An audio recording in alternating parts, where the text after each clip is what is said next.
Yeah, welcome to North Middlesex High School and our special program, Elements of the Blues. Before we bring our honored guest up to the stage, I'd like to take care of some housekeeping for those that may not be familiar with the building. There are emergency exits in case we have to leave the auditorium on the sides of the stage and, of course, in the doors that you came in. But if we do need to exit in a hurry, it might be good for some folks to go out that way. There are lobby bathrooms, the ladies' room and the men's room, and for handicapped accessible, if you go down the hall and around the corner, follow the signs, there's handicapped bathrooms. The program printed before I got all the names on, so I need to give a special thank you, shout out to our wonderful tech gals. We would be literally in the dark without these ladies and other things. So Kayla Norton, Meredith Morrow, and Adrienne Paradis, thank you so much for your help.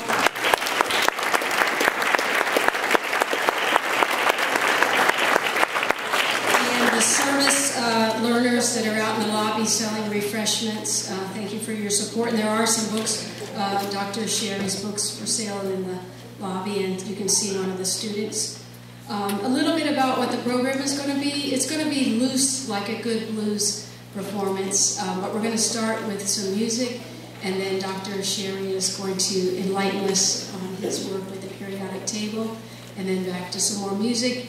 And our dear friend and Ronnie's manager, Debbie Blanchard, is going to come to interview Eric and Ronnie, talk a little bit about how they started their careers, and mostly to inspire the students and see how a career path could be. And you don't have to just be down one narrow trail, but you might meander a little and maybe make an unusual combination. So it'll be interesting to hear how they found their way to their careers. Okay, so without further ado, there is no intermission, by the way, so if you need to sneak out, feel free to do so. Let's welcome, all the way from Los Angeles, California, and West Groton, Massachusetts, Eric Sherry and Ronnie Earl.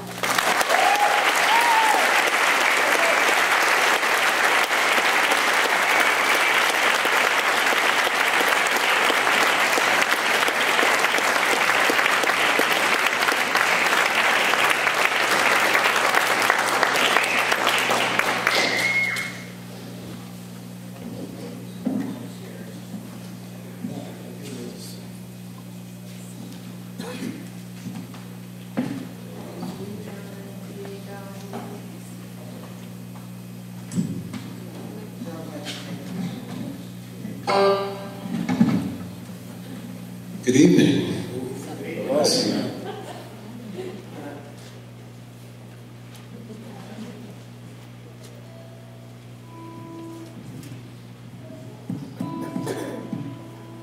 Hello? I thought maybe I could speak with a British accent and you could speak like you're from West Groton. I'll try, but I think I can do it. Is this, can you hear this? Feel free to move down closer because we're just playing some quiet amplifiers. If you feel you're all the way in the back, why don't you come, we've got some box seats in the front here. So I'm just going to start. We've never played together, and it's a real privilege and honor for me. He's a true gentleman, and I'm just going to play some blues, and we're going to see what happens. So you know as much as we do.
Before we let the doctor speak, I'd like to take a moment to thank Dr. Horvath, my wife, for putting all this together.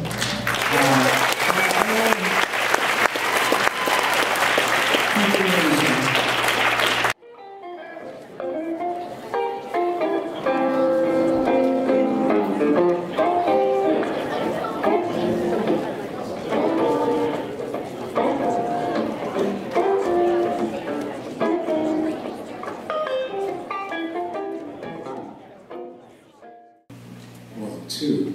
Yeah. Okay.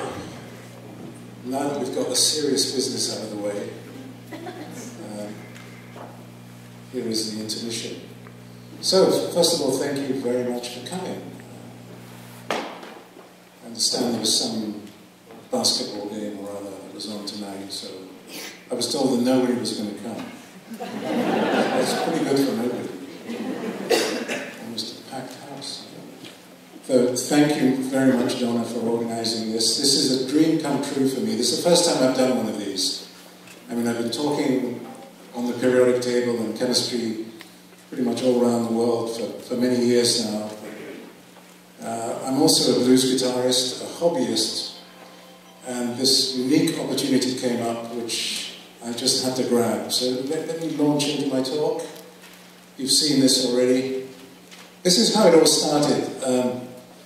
I published an article in Scientific American just about a year ago, which had this title, Cracks in the Periodic Table. It's a bit overdone, by the way. The editors like to be sensational to sell more copies. I wasn't really referring to genuine cracks in the periodic table, but, well, I'll get on to the subject of cracks in the periodic table. I was asked to say a little bit about myself. There's a blurb that appears on the top of these articles. So I rather, what's the word here, tentatively said that I was a serious blues guitarist, and I've never dared say that in a serious article before. And guess what happens? Donna read this in faraway Massachusetts. Where are we here? Townsend? World's End? That was me. Townsend, Massachusetts. And she said, she got in touch and said, would you like to come? My husband happens to be a famous blues guitarist, Ronnie Earl. I said, yeah, I know Ronnie Earl. I've got 3 of his records. How can I refuse? So here I am. The day has come. We took the night flight yesterday and came in at 6 o'clock in the morning. Luckily it wasn't snowing. Okay, so here's one of my books on the periodic table.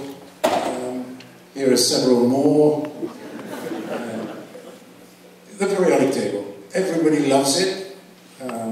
Scientists love it, but it's not just scientists. At the recent opening of the Winter Olympic Games, before Putin became a bad person, you may have noticed, those of you who are into the periodic table, that one of the things they featured in that opening ceremony was the periodic table. They went through the Russian alphabet, and for P they went with the periodic table, which is of course a Russian invention. At least one of the discoverers of the periodic table was a Russian chemist, Dmitry Mendeleev.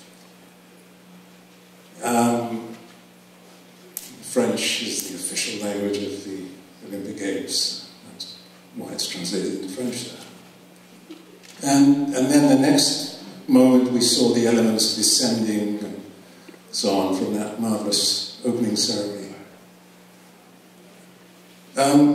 Now the periodic table, as well as being a scientific icon, has become something of a cultural icon.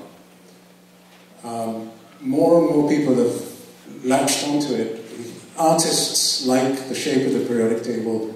Here is that iconic shape which is being used, and it's instantly recognizable to those of us who recognize it. You have the twin towers there with hydrogen on the left and helium at the top. And see if my laser pointer's working tonight. Yes, hydrogen and helium. And here the artist is using it just as a motif, and then some abstract designs. And here's now you can get a periodic table of almost anything these days. Literally almost anything. Fruits and vegetables, and periodic table of printmaking. Advertisers have latched onto the periodic table. This is, I think it's the Gap. I think if you see right down at the bottom, you might be able to see the symbol for, anyway, I'm not here to advertise Gap. Unfortunately, they got it a little bit wrong. Helium is not in the same group as phosphorus. What can we do? Now, this is my favorite, of course, periodic table of guitarists. You can recognize some of your favorites here.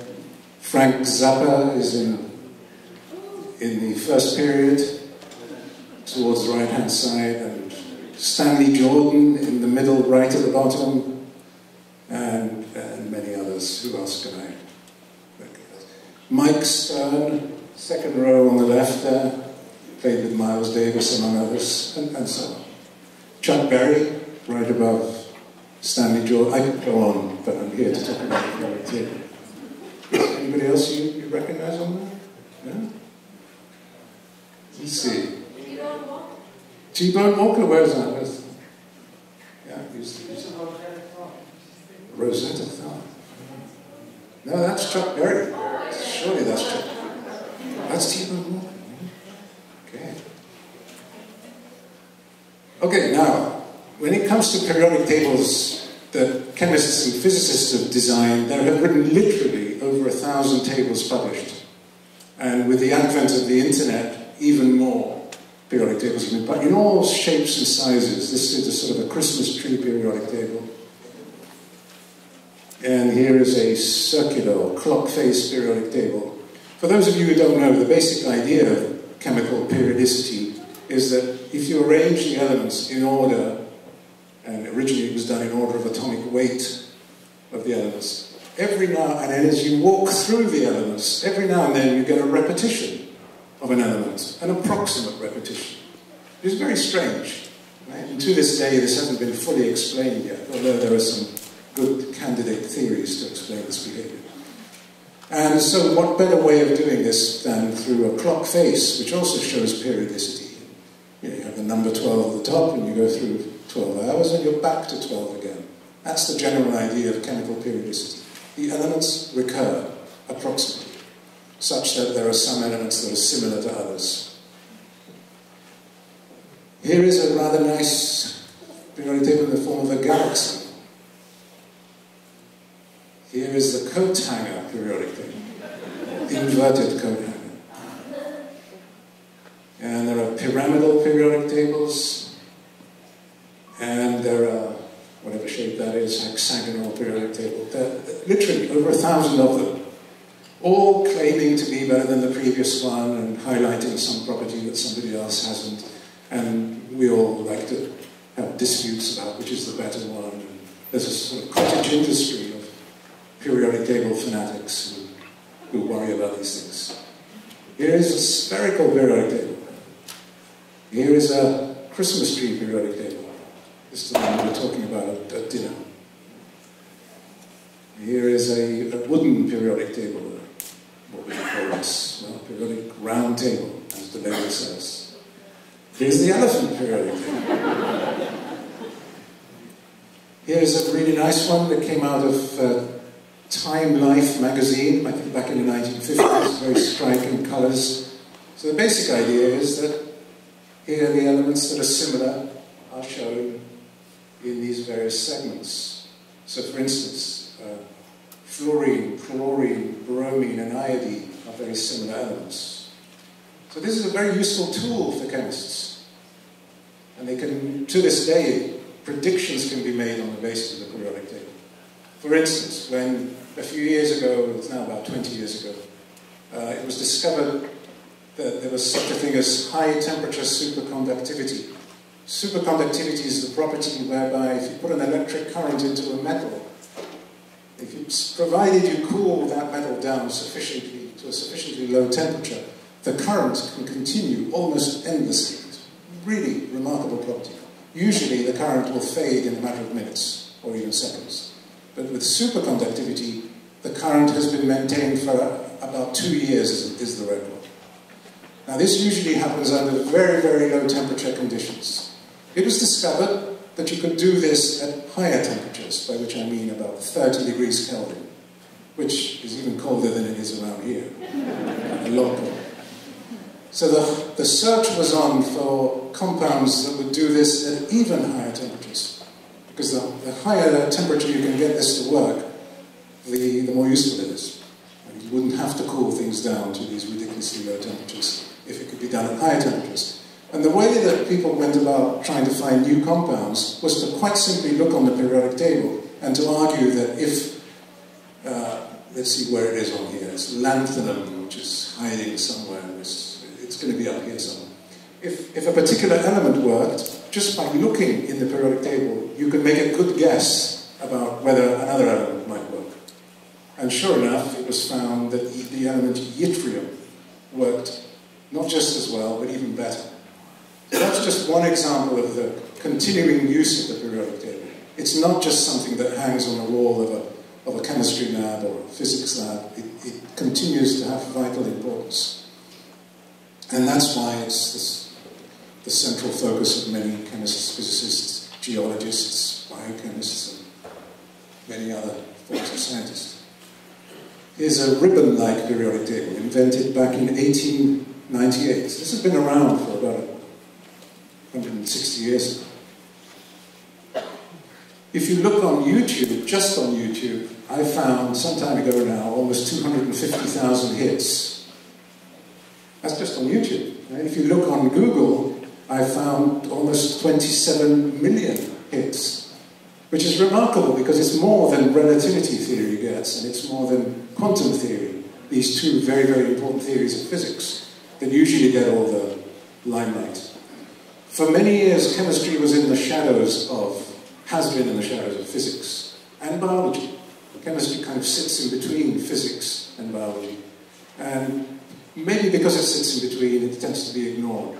If you go to a bookstore and look for, you'll find a ton of books on physics, popular physics, and you'll find another ton of books on biology. And if you're lucky, you'll find 4 or 5 books typically on chemistry.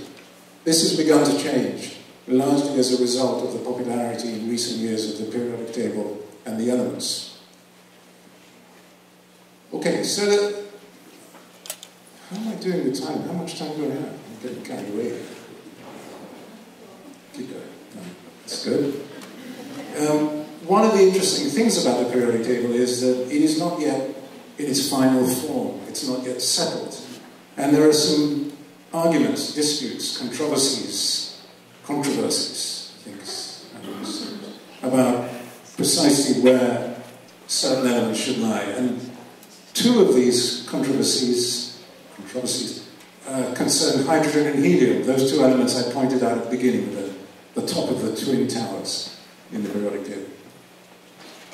Okay, here's the gist of the idea that I alluded to a moment ago. Periodicity is about arranging the elements in a line using some criteria.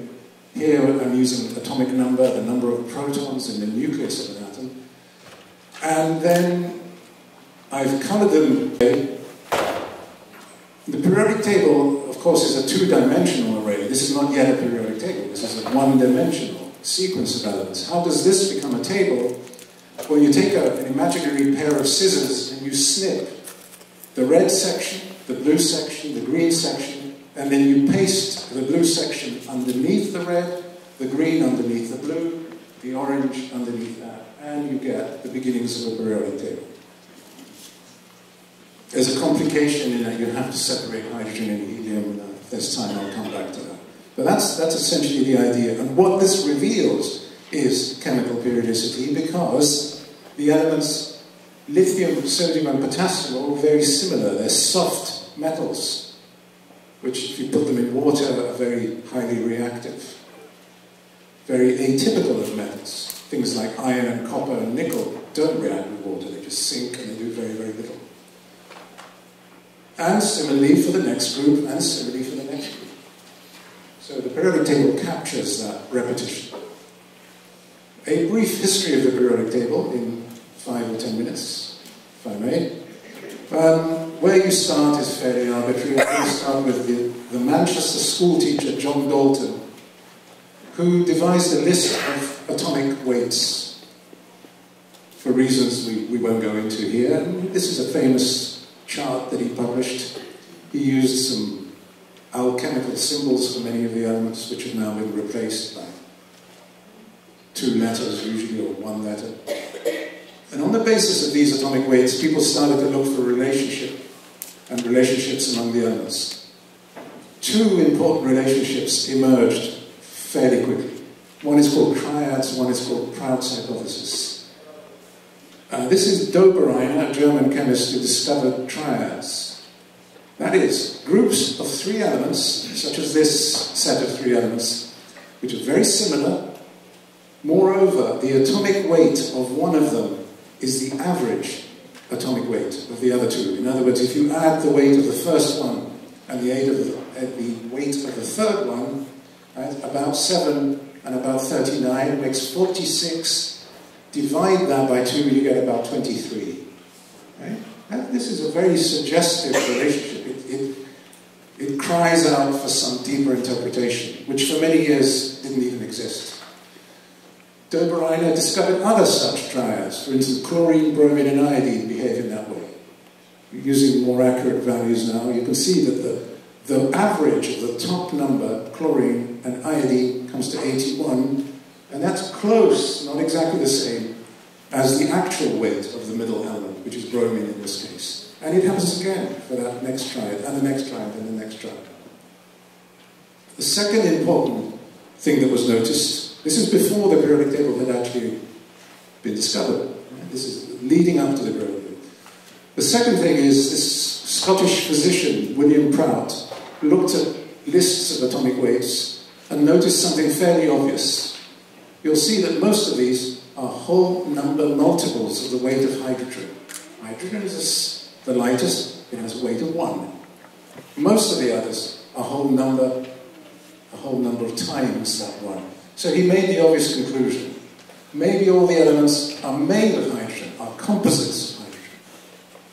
And again, you can see that it doesn't work exactly. There are a few exceptions. Right? A few elements that are not whole number multiples. This one, this one, this one. Right? And this one and this one. But it happened enough times that it suggested something more fundamental might be lurking. And in fact, this Prout's hypothesis has made a return, even though initially it was refuted, found to be problematical. These days we believe that Prout's hypothesis is essentially correct because the elements are multiples of hydrogen in terms of numbers of protons, as all the scientists in the audience will nod their heads at this point. Okay, the interesting thing about the periodic table, as happens for many scientific discoveries, is that it was a multiple discovery. This is a surprising aspect of science throughout the ages.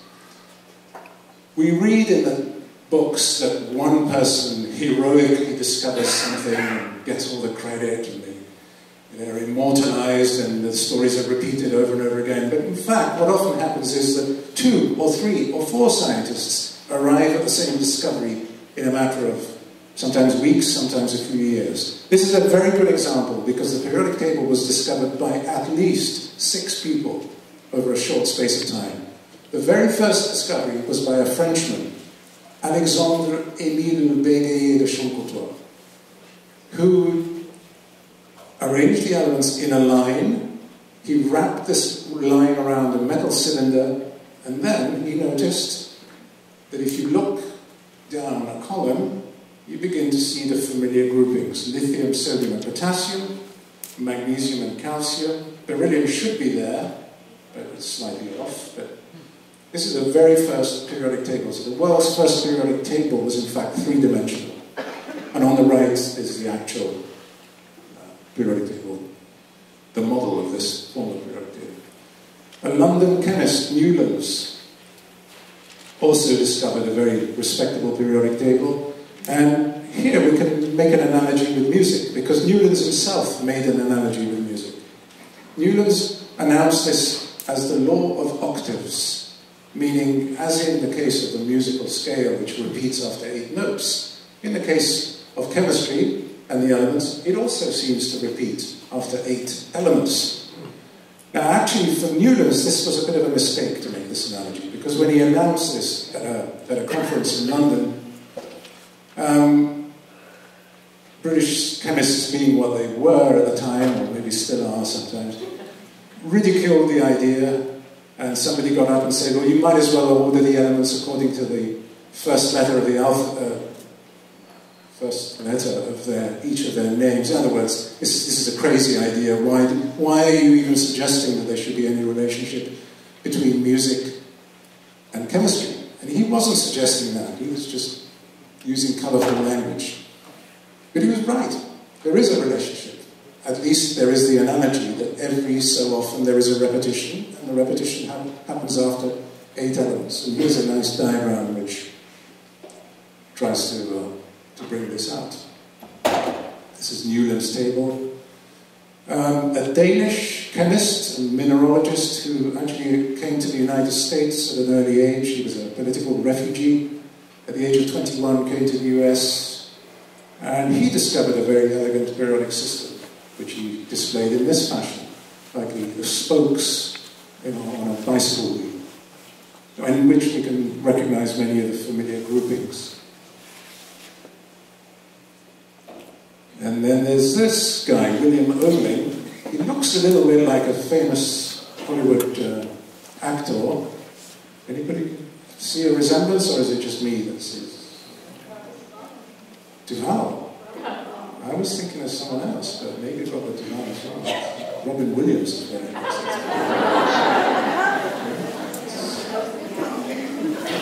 That's Robin Williams. In fact, I must try and make a connection sometime. Have a Hollywood and chemistry evening to parallel this one. Maybe we'd like to get on. We'll talk. We'll have your people talk to my people. A German chemist called Lothar Meyer discovered another. Well, what he did, not only did he produce a periodic table, but he produced this very striking graph, which is displaying atomic volume against atomic weight. And you can see periodicity kind of jumps out at you. If you didn't believe in chemical periodicity before, after seeing this diagram, you would have to believe it. Because you can see that the group 1 elements show the peaks in this property. Right? There's repetition after a certain interval. Now, most of the credit, of course, goes to the Russian chemist I mentioned earlier, Dmitry Mendeleev. Not only did he's the 6th and last of the major discoverers, and yet he gets most of the credit. But that's deserved because not only did he discover the periodic table, but he left spaces for elements that had not yet been discovered, and he went further. He predicted their atomic weights. So you'll see occasionally something like this, where there's a dash, and he predicts an atomic weight of 44, or he predicts an atomic weight of 68. And many of these elements were discovered, and they turned out to have very similar properties to what he had predicted. This is a famous list of some of those properties. So here's Mendeleev predicting an element that he called eka-silicon, meaning one like silicon, in 1871. Here's his set of predictions for various properties. And when it was discovered and named germanium 15 years later, you can see that remarkably accurate. It almost looks like magic that Mendeleev could have known in advance, right? 15 years in advance of this thing having been extracted, discovered. He knew what the properties were going to be, with one little minor exception here, which is not all that important anyway. But, again, the textbooks get a little carried away about how wonderful Mendeleev was, and if you look more closely at all the predictions he made 18 predictions. Half of them turned out to be incorrect. That's not a very good success rate. 50% is almost astrological standards. Astrologers typically get things right 50% of the time. But this is not supposed to be astrology, it's supposed to be science. At the turn of the 20th century, physics began to invade the periodic table, meaning they made discoveries whereby they began to think that they could literally take over the periodic table, explain everything about the periodic table. J.J. Thomson discovered the electron, and the electron turned out to be the key explanation to why the periodic table is what it is. Marie Curie and several others discovered radioactivity that showed that the atom was not unsplittable, as was originally thought. That's why it's called atom, meaning uncuttable. Well, it is cuttable, and you get various things out of it, such as the electron. And fundamental particles emerge from the atom. This cast new light on the nature of the periodic table. Rutherford discovered the structure of the atom, namely that it had a central dense nucleus. And this man is, does anyone know his name? Isn't it Moseley? You can't answer this one, it's too easy. Isn't it Moseley? Moseley, yeah. Moseley discovered atomic number. Moseley discovered that actually the real ordering principle for the periodic table shouldn't be atomic weight, but it should be atomic number, the number of protons. And if you use this new criterion, certain problems get sorted out. For instance, there's something called pair reversals. Anyway, this is boring stuff. So.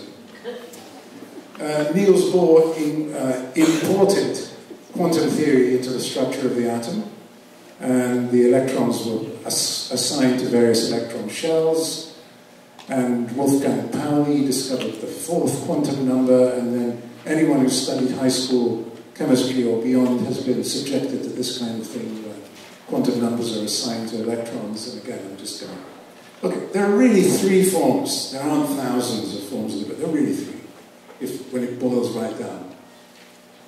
There are short form tables, just like the original Mendeleev forms, which are 8 column tables. Here's the idea of octets.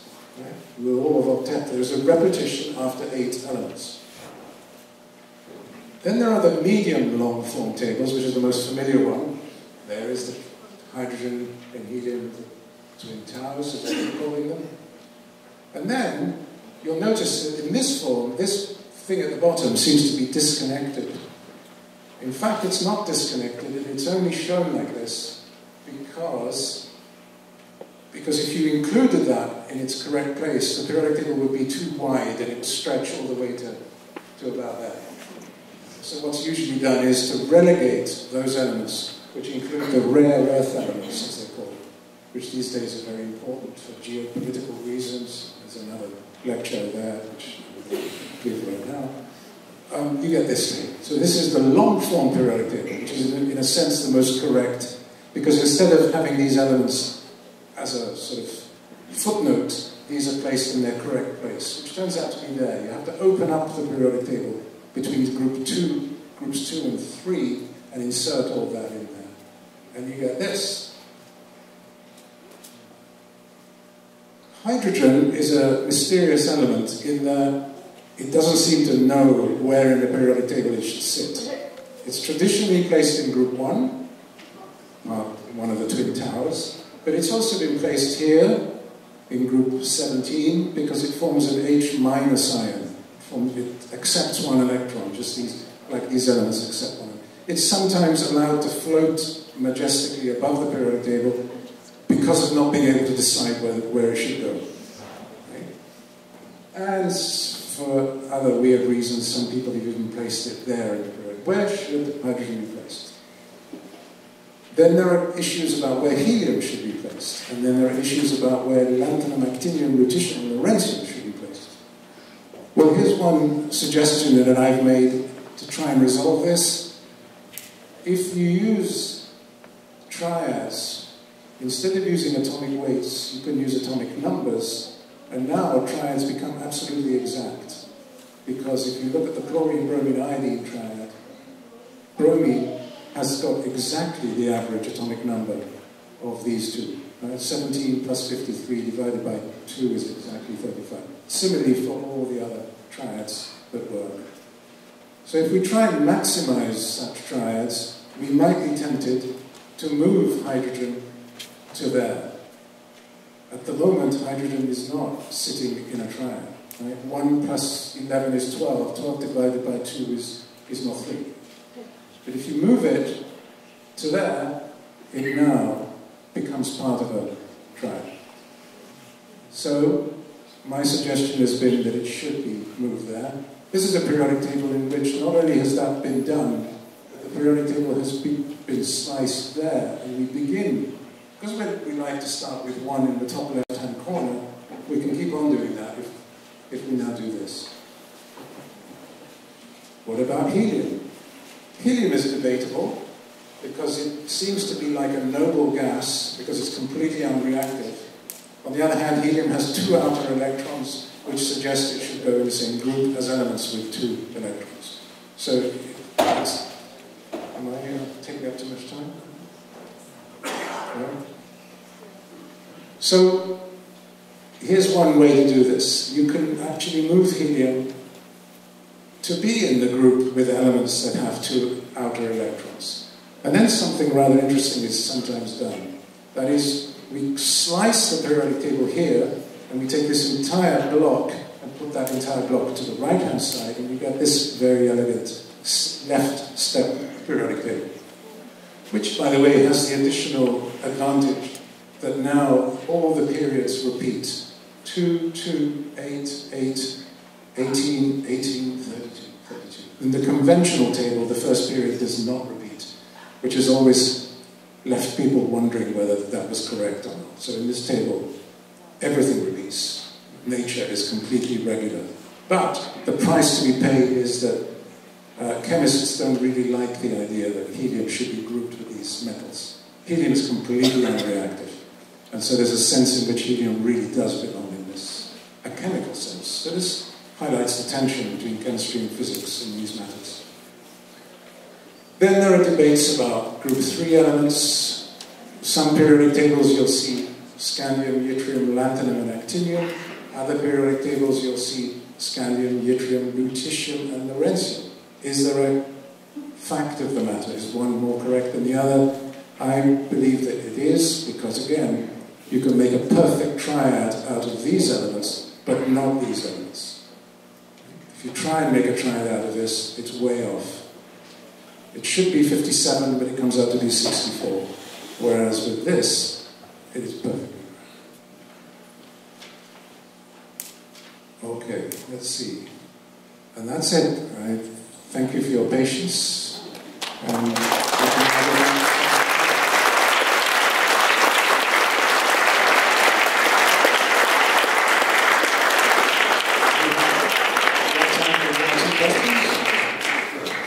anybody have a question they'd like to ask? Yes? Earlier you mentioned theories about the way that the periods repeat. Yeah. Could you elaborate on some of the most major theories? Yes, the simple explanation for the periodic table is in terms of electrons.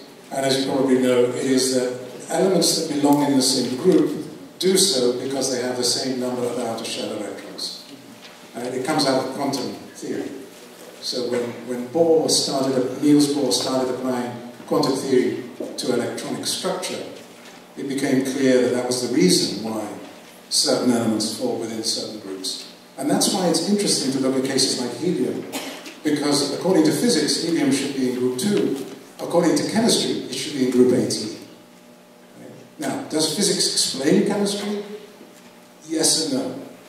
Fundamentally, physics is the most basic of all the sciences, and chemistry is sort of more superficial, right?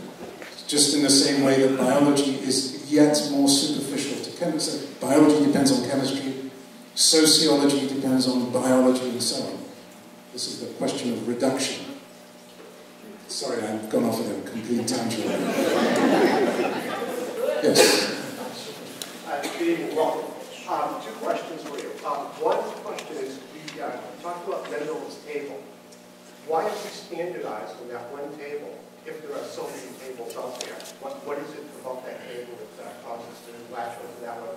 My second question is, Mendel had his predictions of elements that we were going to be discovering, and he said he was wrong. Well, how do we know that elements that haven't appeared yet aren't working out there somewhere yet to be discovered? Okay, let me take the second question first. When Moseley discovered atomic number, it became clear, unless something really weird is going on, that there are no missing elements. In fact, this book, if I may just digress into it, this book is about why is it a tale of 7 elements? Because when Moseley discovered what he did exactly 100 years ago, in 1914, it was realized that the periodic table is ordered according to atomic number, meaning number of protons. And it was realized there were just 7 elements missing. There's nothing in between. Whereas when it was done according to atomic weight is a sort of an irregular property. Sometimes there was an atomic weight gap of 2 or 3 or 4 between 2 elements. So there was always some doubt as to whether there was a missing element or not. We know there are no missing elements. Of course, elements have been produced, artificially synthesized, beyond the natural 92. Okay? But within the 92, there's nothing missing. Unless something really strange is going on. It's conceivable, right? Because protons are made of quarks, and there are 3 quarks to a proton, that there might be elements, 3 elements to each element. That's rather speculative. But that's one very weird possibility that has been played with by physicists. And what was your first question? Why did we standardize on the table that we have standardized on? For convenience. As I said, that we've abandoned the Mendeleev table because the Mendeleev was the short form table. I have to go back. So, the Mendeleev table was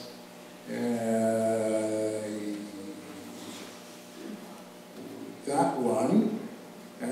Okay, the reason for that is that Mendeleev put the transition metals in with the main group elements. So he would have put titanium in with carbon because titanium forms +4 ions, similarly vanadium forms +5 ions, and so on. But really, there's a stronger similarity between titanium and elements below it than there is between carbon, silicon, and tin and lead.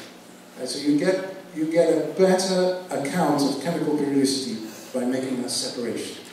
Then you make that separation yet again, and you get the long form table. But the Mendeleev table is not wrong. It's just not displaying periodicity as well as you can display. Good. No more questions. Yes, you want to ask another question? Which is your favorite element on the periodic table? My favorite element. My favorite element is number 72, hafnium, which is named after Copenhagen. And the only reason why that's my favorite element is because I got to meet Sir Karl Popper, the famous philosopher of science, as a result of that element. He had written a paper in which he said quantum mechanics predicted the properties of hafnium.